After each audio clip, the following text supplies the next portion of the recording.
Ngibingelele egameni lomfelo wami uJesu Kristu, ngibingelele umoya ingcwele khona phakathi kwethu okuyena osiholayo, osihlelelayo nakho konke esinakho njengoba sila namhlanje nje through umoya engcwele ukhulumile nobaba noma siyakwazi ukuthi sibe la sizoshare lesi stage nabo. Siyabonga kakhulu, ngiyabingelela ubaba, ngibingelele noma esaphumile, ngibingelele leadership omama obaba kakhulukazi, ngibingelele youth, ngibingelele nabazalwane abakhonza nathi online. Amen. Bazalwane igama lami njengoba desekushiwo nguNompumelelo wakaMncwabe, but okubaleka kakhulu ngumntwana kaNkulunkulu, ngisindisiwe, ngiyamthanda kakhulu uNkulunkulu. Ngaphandle kwakhe ngaba ngikho la. Amen. Kwaze kwanzima ke sengizokhuluma emveni kokuba sekukhulume izikhulumi ezinhle kangaka nezi brilliant kangaka. Sengizothi thasi because okuningi sekushiwo. Amen. And sengibuka nesikhathi sengizothi nje. So mina ke ngizothi fighting our way up to success through engineering. Amen. Fighting our way up to success through engineering. But I do have a topic enginikezwe yona abazalwane ngizothanda nje ukuyithinta kancane ethi inspiring young minds to innovate, create and lead. We have to innovate, we have to create, we have to lead. Amen. So ashilo amanye ama speakers ukuthi sikwisikhathi se-4th industrial revolution, sikwisikhathi se-AI. Amen. Izinto sezenzeka ngendlela ehlukile. So meaning izinto ezayisebenza ngo-1983, izinto ezayisebenza ngo-1993, ngo-2003, uzothola ukuthi njengamanje njengoba ku-2026 azisasebenzi kahle. Sekufanele sithi keep up with times. Amen. So it's very important ukuthi sibe innovative. Amen.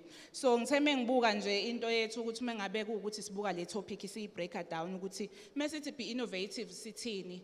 Be creative, think outside the box. Don't be a person ongafuni ukucabanga, owazi ukuthi nje yabo mengibekwe la ufane netshe uzofica uhleli lapho. Amen. So i-engineering, the way mina ngiyibuke ngakhona ukuthi ubhekana ne-problem. Then i-engineering is all about solving problems. So we're creating solutions. Amen. So it's like njengoba sila kulendlu nje i-product ye-engineering, but ngizongena kulapho kukulokho. So i-product ye-engineering kanjani na? I-product ye-engineering ngoba sekukhulunyiwe ngama-disciplines amaningi akhona. Iqalwa nje ukwenziwa, okay, ingakaqalwa nokuqala, I think kwafanele kwenziwe i-soil testing. Izinto eziphathelene no-geology lezo izifola under engineering. Kwafanele ukuthi kube nomdwebo walendlu. Yenziwa i-architect i-plan, because awukwazi ukuthi ube nendlu engazange izibe ne-plan because fanele ihambe yenze njani iye kamasipala kubonakala ukuthi yonke into izoba right before kuze kufike indaba yokuthi sekwenziwe i-construction. So it's all about engineering. Lama fence esiwabonayo ama-fan designwa umuntu owenza i-engineering. Nami ngiqala ngifunda ngenza i-mechanical engineering kodwa ngabuye ngayiqeda then ngasebenza ngase discover enye i-engineering discipline esengikuyona manje, industrial engineering, of which yona ifocusa kakhulu ke kuma manufacturing processes. So as we were studying i-mechanical engineering, sasiye design ama-fan, design ama-pump, even ama-structures lawo wabonayo, ama-steel structures lawo fanele kube nomuntu ozocalculator i-strength of material ukuthi izokwazi yini ukuthi withstand i-load mengabe sekuwukuthi kubekwe i-roof. Yonke leyo nto idinga engineering. So uyabona ukuthi njengoba sasifunda ngalesa sikhathi si-calculator sibhala, ngikhumbula ukuthi isibalo mesisodwa usibhala uthola uzoba 2 pages sebu 25 marks. Njengamanje njengoba seku-2026 ngeke ngisho ukuthi kwakuwumuphi umnyaka, I don't want to reveal my age, kodwa back then sasibhala, you know, ubhale nje ucalculate leyo nto usukwazi ukuthi uyifake ku-AI calculator i-strength of material of that particular structure ufuna ukusenza. So meaning as umuntu umusha ufuna ukuyihluphe ukuthi manje ama-engineering discipline akhona imaphi and wena ufithaphi njengoba desekushiwo ke. Enye into futhi ebalekile ngishilo ngathi topic yami ikhuluma kakhulu ngokuthi we must be innovative and create. Ngishilo ngathi we look at ama problems akhona. From ama problems bese siqhamuka nani nama solution.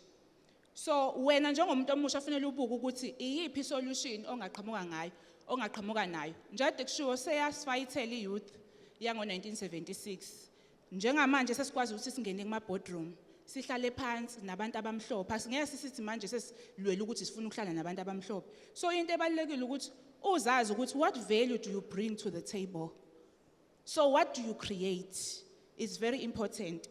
And enye into futhi ekhona kwi-topic yami bengiyibalulekile ikhuluma ngendaba ye-leadership, because I said i-topic yami ikhuluma ngokuthi you need to be able to be innovative, you need to create, and then you need to lead. We know ukuthi thina as abantwana baNkulunkulu, we are not the tails, but we are the heads. So in every sphere of life la ukhona, fightela ukuthi ube i-leader, ungabe umuntu owumva kwezinye. So qala manje uma umuntu omusha usese primary, uzibuza uzihluphe nje adeshe uMamkhanyile ukuthi yini le ngiyithandayo ngaso sonke isikhathi engihlezi ngiyenza. Leyo nto leyo izobe isiyakusiza ukuthi uzichanele kwi right direction. Mekufika isikhathi sokuthi usuchoose ama subjects, usuchoose ama subjects azokwazi ukuthi akuyise kule direction ofanele ube kuyona. Amen. So into ye engineering into engiyithanda ngayo ukuthi it can help you to be employable. It can also help you to create umsebenzi njengoba uMr Madlala kade esho. So kuloko kuba employable, if kuukuthi bakhona abantu abenze engineering abangaqashiwe ngicabanga ukuthi bancane kakhulu. Kodwa iyeminye yemkhakha ekwenza ukuthi kube lula ukuthi ube employable. So I will encourage abantu abasha ukuthi bayibheke kube yenye yama career options abawa considerishayo, because njengami ngizokhuluma nje bazalwane ukuthi uNkulunkulu wangenzela umusa at a very young age. Ngaqala ukusebenza, I was only 19 years old. So ngasebenza ngithe ngiqhubeka ngiyikhulisa kodwa bese ngivele ngisebenza. Ngaqala nje ukwenza in-service training yami at a 19-year-old age. So nje uyakukhombisa ukuthi lento ye-engineering i-discipline leyo iyakusiza ukuthi ube employable. Again iyakusiza futhi ukuthi ukwazi ukuthi wena create i-employment for abanye abantu. Njengoba dekushiwo abantu abanama construction companies bayakwazi ukuthi baqashe abanye abantu. Njengoba kwakwakhiwa lendlu ngishilo ngathi kukhona wayekade e-designer wenza i-plan. Kukhona abangena sebezo kwakhi foundation bebeka ama bricks and everything benza bricklaying nani. Labo bantu babeqashiwe construction company head. Khona umuntu okuwukuthi lo construction head yona iqashe labo bantu. Yes, kuyenzeka kungaba ne-construction company kodwa uthola ukuthi awuyona engineer kodwa uzomdinga umuntu waka engineering nje adekushiwe. So iyakwazi ukuthi yenze njani i-createeleke manje umsebenzi, i-createele nabanye abantu. Nje adekushiwe uyakwazi ukuthi uthi usebenza uthole nje ukuthi lawo ma-hour uyobe u-advisor, baningi ke bayibiza ngama-consultant. Uyakwazi ukuthi usebenze as a consultant, uthole ukuthi nje umsebenzi wakho ukuthi ufike ubuke ukuthi njengoba u-architect kade enza i-plan iya-comply yini, usuyafaka i-engineering stamp yakho ukuze izohamba iye ka-municipality iyo-certify wakhona, ngoba ayikwazi ukuthi iphasise u-engineer engazange azaze ayithinte. So uyabona ngaleyo ndlela ukuthi akukho la ungangeni khona. I-engineering ihamba izifike ngisho ibhedlela nje, angisho ngoba ngibreka kodwa nje i-engineering iyasisiza ezimpilweni zethu sonke. Ngisho emabhenki la usuku usebenza khona uyitshela ukuthi you are doing a transactional job kodwa i-engineering ikhona, because labantu abazobe be-design ama-systems benza i-data science efola within engineering. So ibalulekile ezibhedlela imishini esetshenziswayo kade ngikhuluma ngokuthi sisafunda sasike sinikeze isibalo sicalculate ukuthi iphampu izoba ne-diameter engakanani yonke leyo yinto. Le mshini esetshenziswa ezibhedlela yenziwa ama-engineers, ama-econs, everything iqhamuka from i-engineering. So i-engineering i-very vast bazalwane ukuthi isikhathi engisinikiwe si-very limited and ngiyanibona ukuthi seniyozela. So kusazoshunyayelwa and i-purpose ukuthi sikwazi ukuthi sikhulisane hayi ukuthi sigcine sesinibhora abazalwane. So ngizozama nje ukuthi ngiye ngasekupheleni. So ngiyafisa ukusho ukuthi as much as kuwumkhakha very interesting kodwa unzima. Since unzima abantu abaningi bahlehlela emuva bangafuni ukuthi bawenze. Ubona ngani na? Ubona ngoba ababaningi abantu abenza ama-STEM subjects. Ama-STEM subjects lezi izifundo hlezi zikhulunywa ngazo, science, technology, maths kanjalo. So ngifisa ukuthi ngigqugquzele i-youth ukuthi ningazisabi lezo izifundo. we have not been given a spirit of fear. Singabantwana bakaNkulunkulu, uNkulunkulu usinikeze a sound mind. uNkulunkulu usi-equiphile, uthe ngisho ukufuna ukuhlakanipha khuluma naye umcele uzokunikeza without any reproach. So ungabi nento yokuthi hey into yabantu abathile, akuyona into yabantu abathile. Uma ngikhumbula kahle ngolesibili bekade kucelebratewa i-International Women in Engineering globally.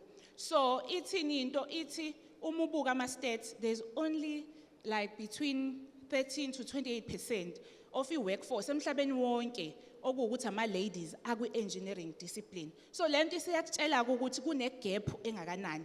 So it's a very male-dominated environment. And leyo nto ikwenza ukuthi, especially uma umuntu wesifazane, ubone ukuthi uthola umzima, that is why abantu abaningi bebalekela. But ngiyafisa ukusho ukuthi if mina sengikwazile ukuthi ngibe kuyona leminyaka esengike ngaba kuyona, nawe ungakwenza ngiwumuntu wesifazane. How much more even abantu besilisa bakhona abanye bayasaba nje ama subjects athi umuntu no, i-maths is very difficult, eyabantu abahlakaniphile. I-maths ifuna ukuthi uyi-practice, any other subjects for that matter. Ngiyafisa ukuthi ungayisabeli kude, yes kunzima ngeke ngize ngiqamba amanga, kodwa yonke into enhle iyasetshenzelwa. Into oyithola kalula ihamba kalula, kodwa into oyisebenzele iyakwazi ukuthi ihlale isikhathi eside. So I encourage you bantu abasha ukuthi men choose ama subjects, choose subjects aka STEM azokwazi ukuthi anyise kuma career path, azokwazi ukuthi ngicine nenza i-engineering. So ahlahle ngipromote i-engineering nje namhlanje. Amen. Ngifisa ukuthi ke sengivala bazalwane ngishilo ngathi ngimude impela kodwa ngizoba mfishane namhlanje. Ngifisa nje ukuvala ngokuthi lapha ya izwe ngilithanda kakhulu. Philippians 4:13 if I can do all things through Christ who strengthens me. Kuba bonke umzima enihlangana nabo ningabantu abasha, we do know ukuthi isikhathi eniphila kusona njengamanje si volatile kangakanani. Nento yokuthi technology khona kuthi pump generation because yonke into yenza la, yonke into ila. Kuningi izinto eni-exposed kuzona, kodwa ngiyafisa ukusho ukuthi uNkulunkulu akanikhave, uNkulunkulu anikeze a sound mind, uNkulunkulu akwazi ukuthi anenze nikwazi ukwenza ama-decisions are-right azonilidela empumelelweni njengoba kushiwo kuthiwa we must fight for our success. Obviously we're going to fight our success through Christ who gives us strength. Thank you.